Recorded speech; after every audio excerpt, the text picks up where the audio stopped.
22절부터 33절까지입니다. 창세기 18장 22절부터 한 절씩 교독하도록 하겠습니다.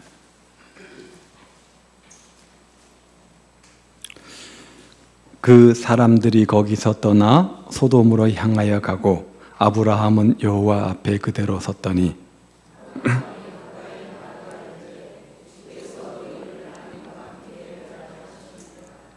그 성중에 의인 50명이 있을지라도 주께서 그곳을 멸하시고 그 50의인을 위하여 용서하지 아니하시리이까.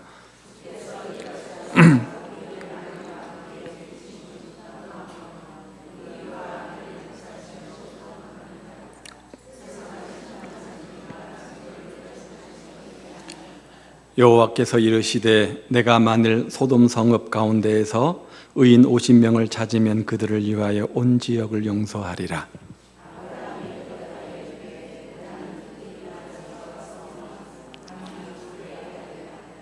오십 의인 중에 5명이 부족하다면 그 5명이 부족함으로 말미암아 온 성읍을 멸하시리이까. 이르시되 내가 거기서 45명을 찾으면 멸하지 아니하리라.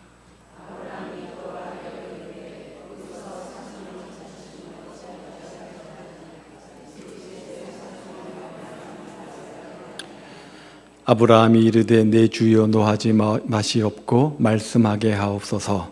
거기서 30명을 찾으시면 어찌하려 하시나이까. 이르시되 내가 거기서 30명을 찾으면 그리하지 아니하리라.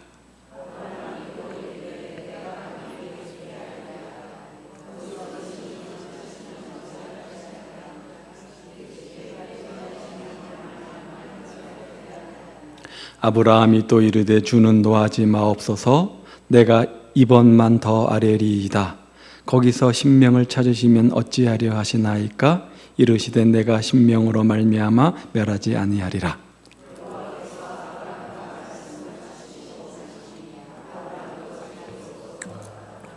아멘. 오늘 본문 말씀은 아브라함이 조카 롯을 위해서 중보 기도하는 기도의 내용들을 담고 있습니다. 창세기 18장을 보면 하나님께서 2명의 천사를 거느리시고 아브라함의 집을 방문하십니다. 이때 하나님께서 2가지 사건을 예언하셨는데, 하나는 우리가 지난주 살펴본 것처럼 내년 이맘때 사라가 아들을 낳을 것이라고 하는 예언의 말씀입니다. 사라가 비웃었죠. 나이가 90이 된 할머니가 되었습니다. 인간적 상황으로 볼 때 생리 경수가 끊겨진 상황이었기 때문에 도저히 아이를 낳을 수 없는 그런 몸이었기 때문에 그런 하나님의 말씀을 듣고 비웃었다, 이렇게 말씀합니다. 그럴 때 그런 사라를 향해서 하나님께서 뭐라고 말씀하십니까? 전능한 하나님께서 능하지 못할 것이 있겠느냐, 그렇게 물으시면서 하나님은 불가능을 가능케 하시고 절망을 희망으로 바꾸시는 엘 샤다이 전능자 하나님을 말씀하셨습니다. 그런 다음 또 오늘 본문에 보니까 소돔과 고모라 성이 멸망하게 될 것이다, 이렇게 말씀하시는 거죠. 아브라함이 이 말씀을 듣고 보인 반응이 22절 3절 말씀에 기록되어져 있는데 다시 한번 보도록 합니다. 아브라함은 여호와 앞에 그대로 섰더니 아브라함이 가까이 나아가 이르되 주께서 의인을 악인과 함께 멸하려 하시나이까. 무슨 말입니까? 그 소식을 듣고 아브라함이 하나님 앞에 서서 지금 중보 기도를 드리고 있었다는 겁니다. 이 이야기는 성경에 처음 나오는 중보 기도의 이야기입니다. 그러니까 아브라함 때 와서 비로소 중보 기도다운 중보 기도가 시작되었다는 것이죠. 이 첫 중보 기도는 중보 기도의 핵심 원리가 무엇인지 우리에게 교훈하고 있고요. 따라서 하나의 중보 기도의 좋은 모범 역할을 한다고 할 수 있습니다. 오늘 우리는 이 말씀을 통해서 우리가 무엇을 위해서 기도해야 되는지 생각해 보게 되어지는데요. 먼저 22절 이하의 말씀에 보면 우리는 무엇보다도 우리의 가족과 친지들을 위해서 기도해야 됨을 교훈받습니다. 아브라함은 기도했습니다. 누구를 위해서 기도했습니까? 조카 롯을 위해서 기도했습니다. 조카 롯이 누구입니까? 아브라함에게 있어서 가족이잖아요. 친족 아닙니까? 한마디로 그는 자기 가족을 살리기 위해서 기도했다는 말이죠. 어떤 마음으로 기도했을까요? 그냥 응답해 주시면 좋고 아니면 그만이고, 살리시면 좋고 아니면 그만이고, 그렇게 기도했겠습니까? 불쌍히 여기는 마음으로 기도했을 겁니다. 아브라함은 소돔 사람들과 함께 멸망해가는 조카 롯이 불쌍했던 것이죠. 그래서 어떻게 합니까? 그를 위해서 간절히 하나님께 기도합니다. 롯이 소돔 사람들과 함께 멸망당하지 않기를 바라는 마음으로 간절히 기도했습니다. 롯을 살리기 위해서, 불쌍한 그 영혼을 살리기 위해서 아브라함 마음속에 할 수 있는 유일한 방법은 뭐였습니까? 그 영혼을 위해서 기도하는 것밖에 없었기 때문이죠. 오늘 우리들의 마음속에도 아브라함처럼 영혼을 불쌍히 여기는, 특별히 우리 가족 가운데, 우리 친지 가운데 예수 믿지 않는 그 영혼들을 불쌍히 여기는 마음들이 있기를 바랍니다. 특히 무엇보다도 우리의 가족과 친지들을 먼저 불쌍히 여기는 마음을 갖기를 바랍니다. 왜 그렇습니까? 이 세상은 소돔과 고모라 같은 곳이잖아요. 마땅히 심판받을 곳 아닙니까? 많은 사람들이 한국의 현 사회를 보면서 말하기를 소돔과 고모라 같다 이렇게 말합니다. 심지어 소돔과 고모라보다 더 영적으로, 더 성적으로 타락한 것이 바로 한국의 현실이라 이렇게 말하는 분도 참 많이 있습니다. 그래서 하나님을 모르고 거역하고 인간의 욕심대로 살다가 언젠가는 하나님의 심판을 받게 되어지는데 바로 그곳이 소돔과 고모라의 상징 아닙니까? 그때 우리 가족들이 그 속에 들어가 있다면 어떻게 하시겠습니까? 그러므로 우리가 가장 먼저 구원해 내야 될 사람들이 누굽니까? 바로 우리의 가족이죠. 우리의 부모일 수 있고요, 우리의 남편일 수 있습니다. 우리의 아내, 내 가족, 내 자녀들, 내 형제 자매일 수 있습니다. 정말 그들을 사랑하는 마음으로, 안타까운 마음으로 기도하시기를 바랍니다. 문제는 그것이 쉽게 이루어지지 않는다는 것이죠. 그러므로 우리는 기도해야 됩니다. 오늘 우리가 영혼 구원을 위해서 정말 간절한 마음으로 기도해야 될 우리의 가족은 누구입니까? 아브라함이 자기의 조카 롯을 불쌍히 여기는 그 마음을 가지고 기도했던 것처럼 그런 심령으로, 그렇게 불쌍히 여기는 마음을 가지고 우리의 가족 구원을 위해서 간절히 기도하시기 바랍니다. 그래서 여러분 모두 여러분의 가족들을 위해서 기도하고 가정 구원을 이루는 역사를 이루시기를 우리 주님의 이름으로 축복을 드립니다. 따라서 우리는 먼저 많은 기도의 제목들이 있지만, 많은 것들을 기도해야 되지만 먼저 우리의 가족과 우리의 친지들의 영혼 구원을 위해서 간절히 기도하는 기도의 중보 기도자, 특별히 기도의 파수꾼이 되어야 합니다. 두 번째 주는 교훈은요, 26절 쭉 이하의 말씀에 보니까 우리가 그렇게 기도하되 그 기도를 쉬지 말아야 된다는 겁니다. 언제까지요? 그 기도가 구체적으로 응답으로 올 때까지. 아브라함은 조카 롯을 위해서 기도했습니다. 아브라함의 기도는 참으로 간절한 것이었습니다. 간절히 기도했을 것입니다. 아마 울부짖어 기도했겠죠. 그는 특별히 23절 말씀에 보니까 하나님 앞에 기도하면서 주께서 의인을 악인과 함께 멸하려 하시나이까? 이렇게 질문하며 기도합니다. 더 나가서 25절을 보십시오. 주께서 이같이 하사 의인을 악인과 함께 죽이심은 부당하다. 의인과 악인을 같이 다루는 것도 부당하다. 세상을 심판하시는 이가 어떻게 정의를 행할 것이냐, 이렇게 막 항변하며 기도하지 않습니까? 좀 극단적으로 표현하면 하나님의 처사가 부당하다고 막 대드는 것처럼 보입니다. 그때 주님은 아브라함에게 말씀하시죠. 26절 말씀입니다.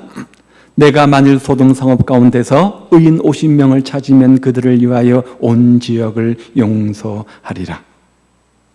이에 아브라함이 또 말씀합니다. 내가 50명 중에 5명 뺀 45명이 있으면 어떡하겠습니까? 그러자 주님께서 또 말씀하시죠.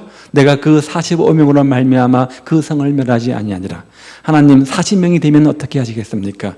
내가 그 40명으로 말미암아 그 성을 멸하지 아니하니라. 이렇게 50명에서 45명, 40명, 그러다가 31절에 보면 내가 그 20명으로 말미암아 그러하지 아니하리라. 더 나가서 32절 말씀도 보십시오. 거기서 10명을 찾으시면 어찌하려 하시나이까? 내가 10명으로 말미암아 멸하지 아니하리라. 아브라함은 지금 끈질기게 기도하고 있는 겁니다. 아브라함의 끈질긴 기도는 50명의 의인에서 10명까지 내려가게 되어진 것이요. 그런데 참 안타까운 것은 아브라함의 기도가 여기에서 중단돼 버리고 만다는 겁니다. 어쩌면 하나님은 이 기도를 더 듣고 싶어 하셨는지도 모르겠는데 아브라함의 기도는 여기서 그만 멈추어 버리고 만다는 것이죠. 그래서 마지막 33절이 뭐라고 말합니까? 아브라함과의 말씀을 마치신 하나님은 아브라함을 떠나셨고 아브라함도 자기 곳으로 갔다. 이렇게 오늘 본문이 마무리되어집니다. 소돔과 고모라는 어쩌면 아브라함의 기도를 더 필요했는지 모르겠습니다. 아브라함은 구체적으로 응답이 올 때까지 더 기도해야만 했습니다. 그런데 아브라함의 기도는 의인 10사람에서 멈추고 맙니다. 왜 그렇게 했는지 정확한 이유를 성경은 기록해 놓고 있지 않습니다. 아마도 아브라함이 더 기도하지 않고 의인 10명에서 멈춘 이유는 그는 조카 롯의 가족만 생각해도 적어도 그 넓은 소돔과 고모라 성 안에서 하나님 보시기에 의인될 만한, 하나님을 믿고 하나님을 의지하고 말씀에 순종하며 살아가는 믿음의 사람들 적어도 10명 정도는 있지 않을까, 그렇게 생각했을 것입니다. 그런데 이러한 아브라함의 생각은 빗나가고 만 거죠. 그 결과 어떻게 됩니까? 소돔과 고모라는 의인 10사람이 없어서 멸망하게 되죠. 마치 하나님은 소돔과 고모라의 멸망을 통해서 너가 말한 그 의인 10명, 그 사람이 있는가 봐라, 이렇게 말씀하시는 것처럼 보입니다. 이것을 보면 아브라함은 의인 10사람에서 기도를 그치지 말고 더 내려가야만 했습니다. 어떻게 기도하는 것이 맞았을까요? 의인 한 사람만 있어도 용서해 주십시오. 하나님, 만일 의인 한 사람이 있으면 어떠하시겠습니까? 만약 그 성에 의인 한 사람이 있다고 할지라도 그 한 사람을 살피시고 그 한 사람 때문에 그 한 사람을 불쌍히 여기셔서 그 성 안에 구원을 주옵소서, 이렇게 기도해야만 했을 것입니다. 만일 아브라함이 의인 10사람이 아니라 한 사람이라도 있으면 그 성을 용서해달라고 간절히 매달렸다고 한다면 아마도 하나님은 그 간절한 아브라함의 기도에 응답하셔서 그렇게 했을지도 모릅니다. 절대로 그 기도에 거절하지 않으셨을 겁니다. 한번 보십시오. 예레미야서 5장 1절입니다. 너희는 예루살렘 거리로 빨리 다니며 그 넓은 거리에서 찾아보고 알라. 너희가 만일 정의를 행하며 진리는 구하는 자를 몇 사람요? 한 사람이라도 찾으면 어떻게 해요? 내가 이 성읍을 용서하리라. 또 다른 성경 예레미야서 5장 말씀해 보니까 아브라함의 기도를 또 반증하는 것이 있습니다. 한 명이라도 그 성읍에 한 사람이라도 있으면, 의인 한 사람이 있으면 그 사람으로 말미암아 그 성읍을 용서하겠다, 이렇게 말씀하고 있는 거죠. 그렇다면 아브라함의 기도는 여기서 멈춰서는 안 되는 겁니다. 그 한 사람까지 내려가야만 했습니다. 그래서 한 사람이라도 있으면 구원해 달라고 간절히 간구하는 것이 마땅하겠죠. 그러나 그렇게 하지 못했습니다. 그래서 조카 롯을 살리고 온 성을 구원할 수 있는 기회를 그만 잃어버리고 만 것이죠. 문제는 하나님께서 아브라함의 기도를 중단시키시거나 하나님께서 아브라함의 기도를 막으신 것이 아니라 아브라함 스스로가 기도를 중단하고 포기했다는 겁니다. 오늘 우리들은 우리 가족들을 위해서 기도할 겁니다. 영혼 구원을 위해서도 기도할 것이고요, 이 땅에 살아가는 동안 범사가 잘 되는 축복을 위해서도 우리가 간절한 마음으로 기도할 겁니다. 언제까지요? 그 기도가 응답될 때까지이죠. 그런데 우리가 가족들을 위해서 기도하면서 얼마나 기도하고 있습니까? 혹시 영혼 구원을 위해서, 이러저러한 삶의 문제를 위해서 간절히 기도하고 있는데 아무런 기도의 응답이 보이지 않아서 그만 기도를 중단하고 쉬고 있는 것은 아닙니까? 기도를 포기하고 있지는 않습니까? 다시 한번 기도를 시작하시기를 바랍니다. 우리의 기도는 그 영혼들이 구원받을 때까지 계속되어야 됩니다. 영혼 구원의 확신을 믿는다고 한다면, 천국을 우리가 확실히 믿고 지옥을 믿는다고 한다면 우리 가족들의 영혼 구원을 위해서 반드시 그들이 예수를 믿고 구원받을 수 있도록 간절한 마음으로 기도의 끈을 놓을 수는 없는 거죠. 그래야 우리 가족들이 살기 때문 아닙니까? 여러분 모두가 계속해서 가족들을 위해서 기도함으로 가족들 모두가 다 구원받아서 온 가족이 천국 백성 되는 놀라운 복을 받아 누리는 복된 가정 되시기를 우리 주님의 이름으로 축복을 드립니다. 이렇게 우리는 정말 의인 한 사람이 되어서 우리 가정을 위해서, 우리 가족들을 위해서 특별히 기도하되 영혼 구원을 위해서 간절히 기도해야 됩니다. 얼만큼요? 그 기도가 응답될 때까지 쉬지 않고 기도해야 됩니다. 의인 10사람에서 멈출 것이 아니라 의인 한 사람까지 내려가서 간절한 마음으로 기도해야 됩니다. 그런데 과연 하나님이 말씀하시는, 아브라함이 말하는 의인이 누구입니까? 어떤 사람이길래 그 성 중에 50명만 있으면, 아니 45명, 40명, 30명, 10명만 있으면 하나님께서 그 성 전체를 멸하지 않겠다 약속하시는데 그 의인은 과연 어떤 사람을 말하는 겁니까? 성경에서 의인은 완전한 사람이 아닙니다. 인격적으로 퍼펙트한 사람을 말하는 것이 아닙니다. 성경이 말씀하는 의인, 여기서 말씀하는 의인은 믿음으로 기도하는 사람을 말합니다. 성경 전체는 모든 사람이 죄를 범하였음에 이렇게 말하면서 우리가 죄인이라고 말합니다. 성경적 인간관은 모두가 죄인이라는 겁니다. 우리를 향한 하나님의 평가는 모든 사람이 죄인이라는 겁니다. 죄인의 반대말은 뭡니까? 의인이겠죠. 그것도 죽을 수밖에 없는 중죄인이다 이렇게 말합니다. 그래서 의인은 없나니 한 사람도 없음. 의인 없나니 한 사람도 없다. 성경은 이렇게 말합니다. 아브라함과 하나님은 의인을 이야기했는데 성경적 진단은 의인은 없다는 겁니다. 그런데 의인은 없다 할 때 여기 의인은 하나님 보시기에 완전한 사람을 말합니다. 퍼펙트한 성품을 가지고, 즉 죄가 없는, 행위적으로 볼 때 전혀 문제가 없는 그런 사람을 말합니다. 하나님의 눈으로 볼 때 죄인이 아닌 사람은 한 사람도 없다는 것이죠. 왜 그렇습니까? 죄 때문에 그렇습니다. 우리 모두는 죄인이기 때문에 우리는 하나님 보시기에 완전한 행위로 완전한 구원을 이루는 사람은 없다는 겁니다. 그런데 이렇게 죽을 수밖에 없는 죄인된 우리가 사는 방법이 있습니다. 그런 죄인이 의롭게 되는, 참된 의인 되는 그 비결 방법이 있습니다. 그것은 오직 하나입니다. 뭡니까? 믿음뿐입니다. 예수를 믿는 믿음밖에 없습니다. 죄인이었던 우리가 예수를 구주로 믿음으로 말미암아 그 결과 우리는 뭐가 되었습니까? 의인이 되었습니다. 죄인된 우리가 하나님 보시기에 죄인된 우리가 하나님을 구주로 믿음으로 말미암아 하나님은 우리를 의인 이렇게 말씀해 주시는 겁니다. 그런데 여기 의인은 우리가 행위가 온전케 되어서 의인이 아니라 신분적으로 의인이라는 겁니다. 그래서 칭의라고 하죠. 의롭다고 칭해 주는 겁니다. 그래서 성경에 보면, 특히 로마서에 보면 오직 의인은 믿음으로 말미암아 살리라 이렇게 말하는데 이런 의미죠. 여기 의인은 행위적 구원으로 의인이라는 것이 아니라 하나님의 은혜로 믿음으로 말미암아 구원받은 성도를 가리키는 겁니다. 그런 의인들은 뭐로 산다고요? 예수를 믿는 믿음으로 산다는 거예요. 믿음으로 산다는 거예요. 그래서 믿음으로 말미암아 구원받은 모든 사람들이 바로 성경에 말하는 의인이라는 겁니다. 그런데 성경을 한 단계 더 나가서 말씀하시기를 믿음으로 나만 구원받은 사람뿐만 아니라 다른 사람을 구원하기 위해서 간절한 마음으로 기도하고 간절한 마음으로 복음을 전하는 사람들이야말로 진정한 의인이다 이렇게 말씀하고 있는 거죠.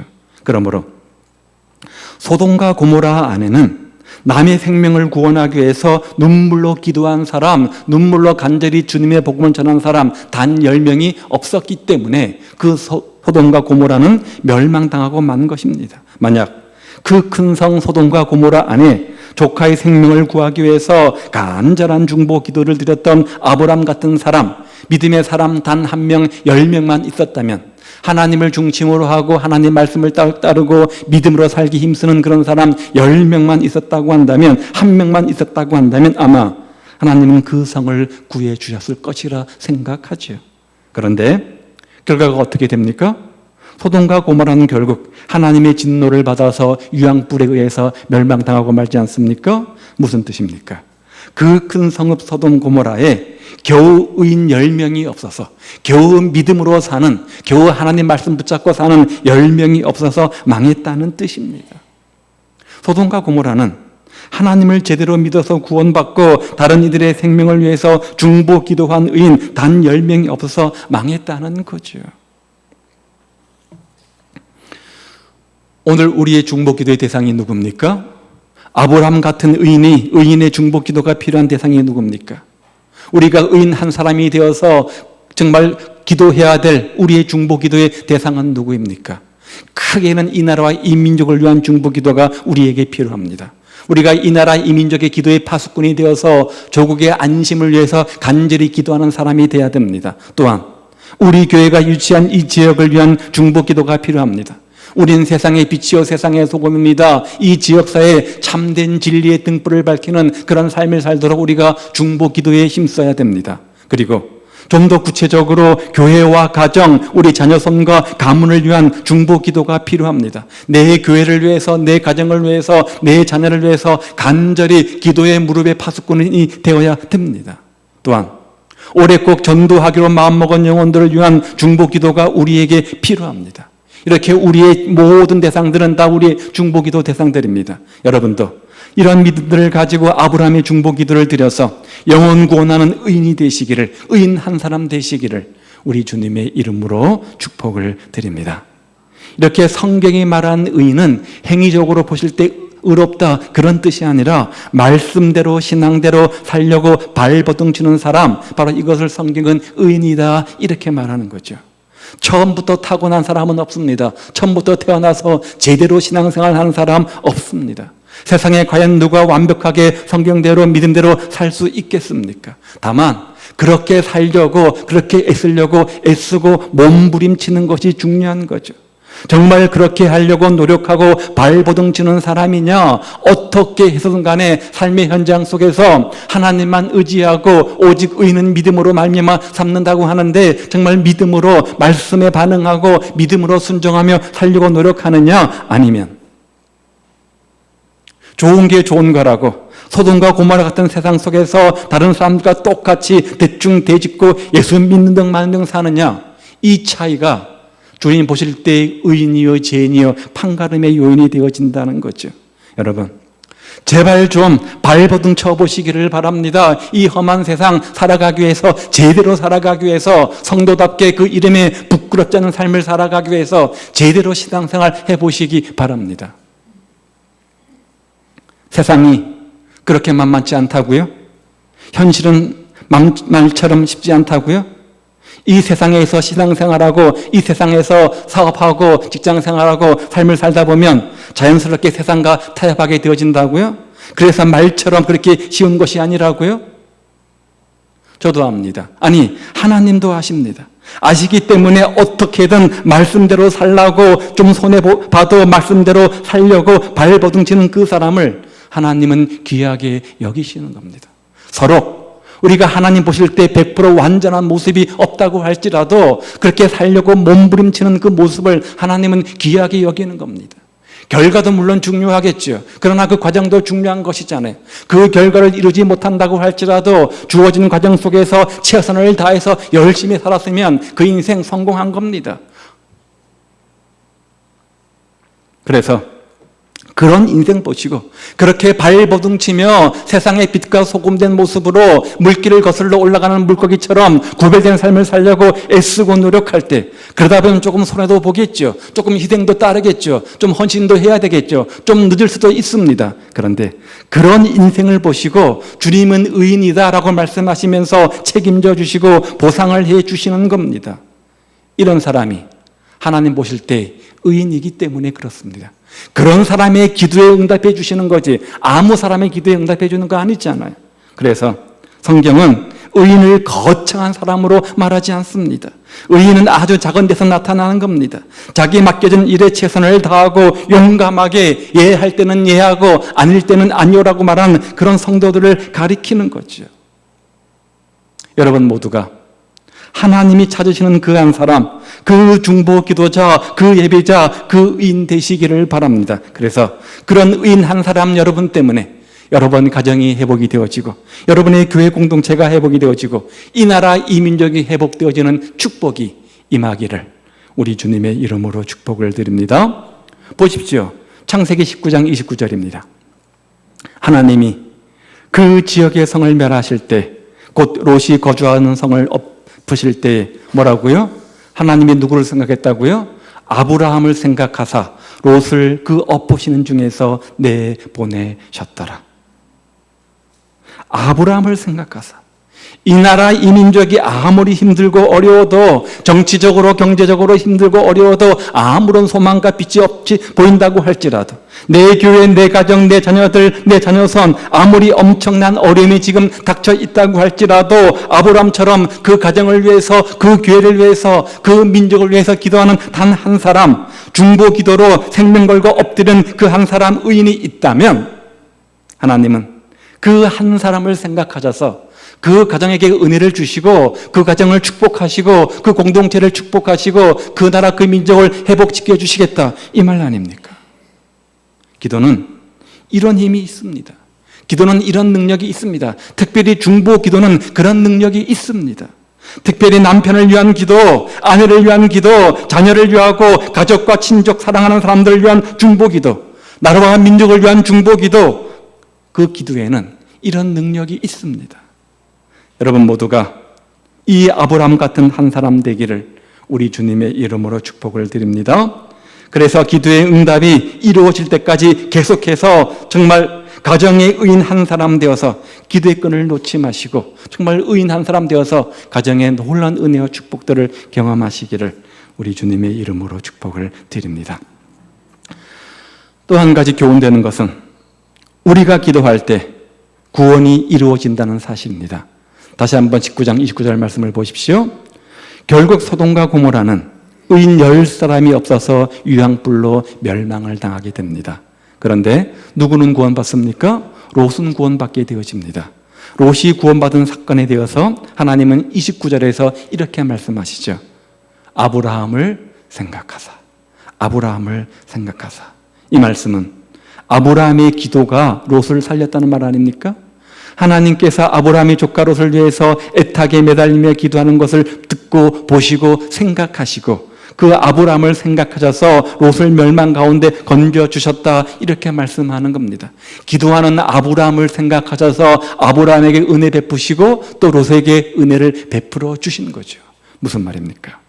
롯은 아브라함의 그 기도 때문에 살았다는 거예요. 롯은 아브라함의 기도 때문에 살았다는 거예요. 오늘 우리 가정이 회복되는 비결이 뭡니까? 나의 기도라는 거죠. 오늘 우리의 교회 공동체가 회복되는 비결이 뭡니까? 나의 기도라는 거죠. 오늘 이 나라 이 민족이 회복되는 비결이 뭡니까? 나의 기도라는 거죠. 의인된 한 사람 나의 기도가 내 가정을 살릴 수 있다는 거예요. 내 교회 공동체를 살릴 수 있다는 거예요. 이 나라 이 민족을 살릴 수 있다는 것이요. 19장 14절에 보면요, 롯의 사위들은 이 말을 듣고 천사의 말을 농담으로 여겼다고 했어요. 얼마나 영적 통찰력과 분별력이 없는 모습입니까? 하나님의 말씀을 농담으로 여겼어요. 그래서 멸망당하죠. 또 16절에 보면 롯의 아내는 뒤를 돌아보다가 소금기둥 대고 말잖아요.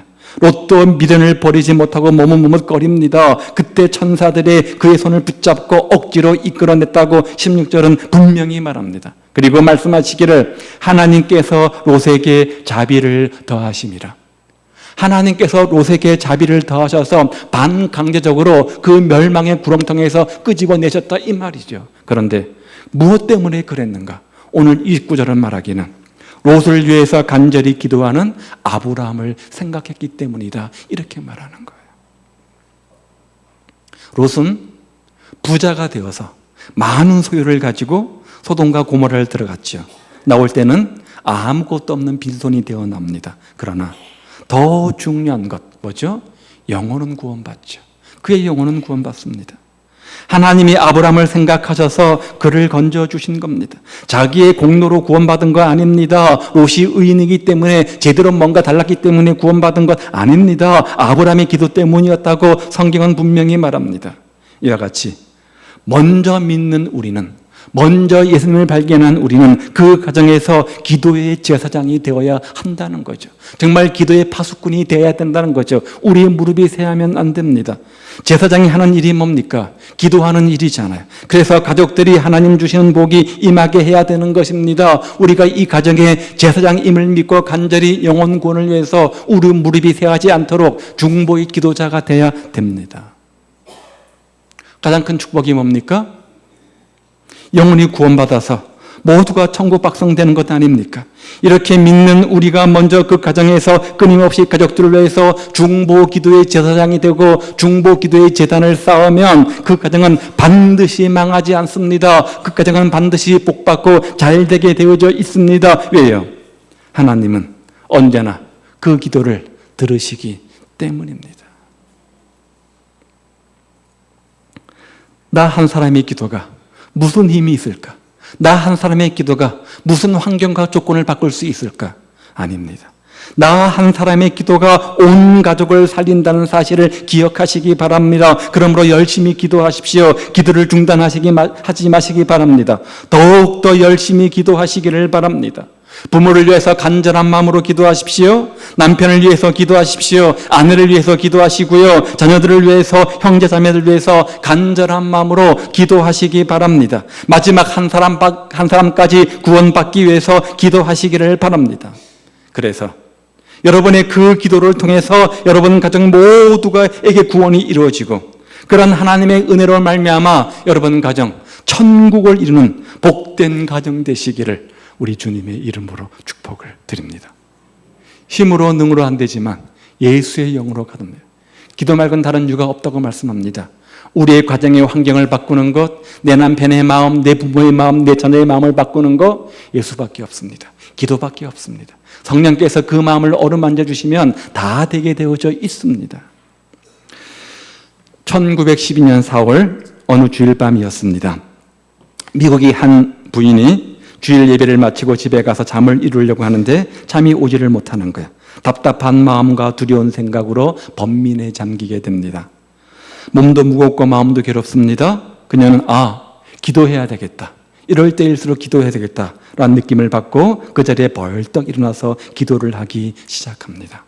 그 시간 그의 남편은 타이타닉호를 타고 대서양을 건너오는 중이었습니다. 그녀는 자기 남편을 위해서 열심히 주님께 매달려 기도했습니다. 그런데 그렇게 기도를 열심히 하는데도 그의 마음은 답답하고 도무지 평안이 찾아오지 않습니다. 늘 불안한 마음이 있었던 거죠. 그렇지만 포기하지 않고 계속해서 안타까운 심정을 극복하려고 애를 쓰면서 더욱더 힘을 다해서 열심히 기도합니다. 남편을 위해서 기도했겠죠. 기도에 힘을 내어서 하나님께 매달립니다. 이렇게 힘든 기도를 한참 하고 있을 때 드디어 그녀의 마음속에 주님 주시는 참된 평안한 마음이 찾아오기 시작합니다. 그러면서 이제서야 하나님께서 내 기도에 응답하시는구나. 나의 기도에, 나의 부르짖음에 응답하시는구나. 그걸 마음속에 확신으로 느끼게 되어집니다. 그녀는 하나님께 감사로 기도를 드리고 잠자리에 들게 되어집니다. 그때가 몇 시였냐면 새벽이 다 지나간 새벽 5시였습니다. 그 시간, 그 밤에 이 부인의 남편인 그레이시 대령은 대서양 중간에서 빙산을 들이받고 침몰하는 타이타닉호 갑판 위에 서 있었습니다. 그는 미친 듯이 일을 하고 있었는데 구명보트를 내려서 어린아이들과 부녀자들을 태워서 살리려고 아비 규환의 수라장에서도 정신없이 열심히 사람 구원하는 일을 힘쓰고 있었던 거죠. 그레이시 대령은 자기 목숨은 아예 내팽개치고 아랑곳하지 않고 어떻게 해서든 간에 더 한 사람이라도 구하려고, 어린아이들과 여자들을 한 명이라도 더 구하려고, 더 보트에 태워서 살려내려고 필사적 노력을 하는 중이었던 거죠. 점점 시간이 지나면서 이제 스스로 나도 치유가 얼마 남지 않았구나 라는 것들을 직감하게 되어집니다. 그 순간 사랑한 아내에게 마지막 말을 전하고 싶은 마음이 생기겠죠. 마지막 임종의 순간이 오면 사랑한 사람을 찾지 않겠습니까? 그래서 순간적으로 미국 쪽의 밤하늘을 바라보면서 아내를 향해서 마음속으로 크게 울부짖습니다. 사랑하는 아내여, 안녕. 그 순간 배는 저 차가운 물속으로 육중하게 침몰에 들어갑니다. 그와 함께 그는 큰 소용돌이 물속으로 함께 배와 함께 빨려 들어가죠. 얼음처럼 차가운 물속에 빨려 들어간 그는 본능적으로 마음속에 울부짖으면서 살기 위해서 어떻게 합니까? 필사적으로 헤엄을 칩니다. 그때 갑자기 이 그레이스 대령의 몸은 세찬 물살을 타고 물 표면으로 풍 하고 떠오르게 되어집니다. 딱 떠올라 보니까 그의 옆에는 뒤집혀진 구명보트 하나가 딱 떠 있는 거였죠. 대령은 몇 명의 다른 사람들과 함께 뒤집혀진 그 보트 위로 올라갈 수 있었습니다. 그래서 거기서 머물러 있다가 다른 구명보트에 의해서 기적적으로 구조를 받게 됩니다. 그때가 몇 시일까요? 새벽 5시. 그의 아내가 밤을 새워 기도하다가 마음속에 평화와 확신이 임했던 바로 그 시간, 새벽 5시였던 거죠. 남편이 물속에서 살기 위해서 발버둥치며 할 때 그 아내도 그 남편을 위해서 간절히 기도하지 않았습니까? 남편이 안전히 구조된 그 시간 속에 하나님께서 그 사랑하는 아내에게 마음의 평안을 주신 거죠. 아내의 헌신적인 기도가 배와 함께 멸망해 가고 있는 남편을 살리는 기적을 낳은 겁니다. 이처럼 여러분의 기도는 여러분의 기적을 살리는 힘이 있습니다. 그러므로 우리는 기도해야 됩니다. 기도 가운데 응답이 없다면, 기도 가운데 능력이 없다면, 기도 가운데 기적이 없다면 굳이 새벽을 깨우며 밤을 살며 기도할 이유가 뭐 있습니까?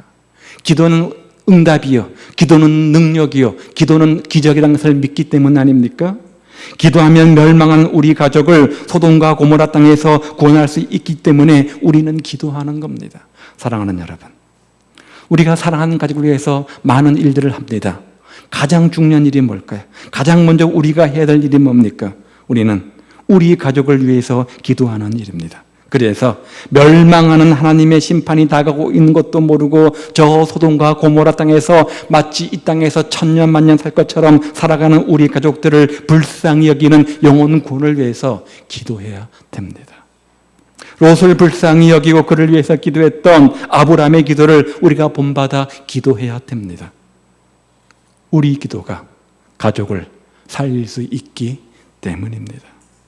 여러분 모두 아브라함처럼 이 시대의 의인 한 사람, 하나님이 자신은 참된 중보 기도자 한 사람, 참된 예배자 한 사람 되셔서 여러분의 기도로 말미암아 우리 죽어가는 우리 가정이 살아나고 회복되어지고, 여러분의 중보 기도로 말미암아 이 나라 이 민족이 회복되어지고 사라지고, 여러분의 중보 기도로 말미암아 다시금 우리 교회 공동체 안에 성령의 바람, 은혜의 물결이 활짝 밀려오는 놀라운 역사를 일으키는 그런 기적의 축복의 주인공들 다 되시기를 우리 주님의 이름으로 축복을 드립니다. 기도하겠습니다. 아브라함의 간절한 기도 때문에 그 아브라함을 생각하셔서 조카 롯을 하나님께서 구원하셨